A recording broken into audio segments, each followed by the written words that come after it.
প্রিয় ষষ্ঠ শ্রেণীর শিক্ষার্থীরা, শুভেচ্ছা নিও। আজকে আমি তোমাদের 2025 সালের বাংলাদেশ ও বিশ্ব পরিচয় বিষয়ের নতুন বই থেকে সপ্তম অধ্যায় শিশুর বেড়ে ওঠা ও প্রতিবন্ধকতা সামাজিকরণ এই অধ্যায় থেকে কাজগুলো সমাধান করে দেব। প্রথমে তোমাদের বলবো, যারা আমার চ্যানেলটি সাবস্ক্রাইব করো নাই তারা আমার চ্যানেলটি সাবস্ক্রাইব করবে এবং আমার সাথে থাকবে। তাহলে চলো আমরা ক্লাস শুরু করি। বাংলাদেশ ও বিশ্ব পরিচয় সপ্তম অধ্যায়, পার্ট 1, সামাজিকরণ ও সমাজ জীবনে এর প্রভাব।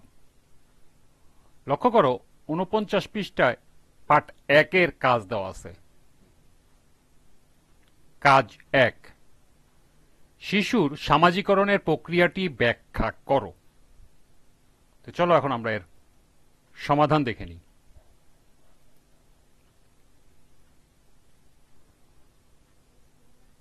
এর সমাধান হবে, শিশুর সামাজিকরণের প্রক্রিয়া বলতে আমরা সাধারণত এমন একটি প্রক্রিয়া বুঝি যার মাধ্যমে শিশু সমাজের বিভিন্ন নিয়মকানুন, মূল্যবোধ, আচরণগত এবং সামাজিক সম্পর্কের ধারণা অর্জন করে। এটি শিশুর বিকাশে একটি গুরুত্বপূর্ণ অংশ, কারণ এটি তাকে সামাজিক জীবনে পূর্ণাঙ্গভাবে অংশগ্রহণ করতে সক্ষম করে। শিশুর প্রথম ও প্রধান সামাজিকরণের ক্ষেত্র হল পরিবার। শিশু যখন জন্মগ্রহণ করে তখন শিশুর প্রাথমিক অভাব পূরণ করে তার মা। এ কারণে মা শিশুর অনুকরণে আদর্শে পরিণত হয়। এখানে শিশুরা বাবা মা, ভাই বোন এবং অন্যান্য সদস্যদের কাছ থেকে প্রাথমিক শিক্ষা ও মূল্যবোধ গ্রহণ করে। শিক্ষা প্রতিষ্ঠানে শিশুরা অন্যদের সাথে মিশে এবং বিভিন্ন দলের সাথে কাজ করার মাধ্যমে সহযোগিতা, নেতৃত্ব এবং সামাজিক নিয়ম কানুন সম্পর্কে জ্ঞান লাভ করে। সমবয়সী বন্ধুদের সাথে মেলামেশার মাধ্যমে শিশুরা পারস্পরিক সম্পর্ক, সহযোগিতা এবং সামাজিক মিথস্ক্রিয়ার দক্ষতা অর্জন করে। খেলাধুলা, বন্ধুদের সাথে সময় কাটানো ইত্যাদির মাধ্যমে শিশু সামাজিক সম্পর্ক গড়ে তোলে এবং বিভিন্ন সামাজিক পরিস্থিতিতে নিজেদের জায়গা তৈরি করে।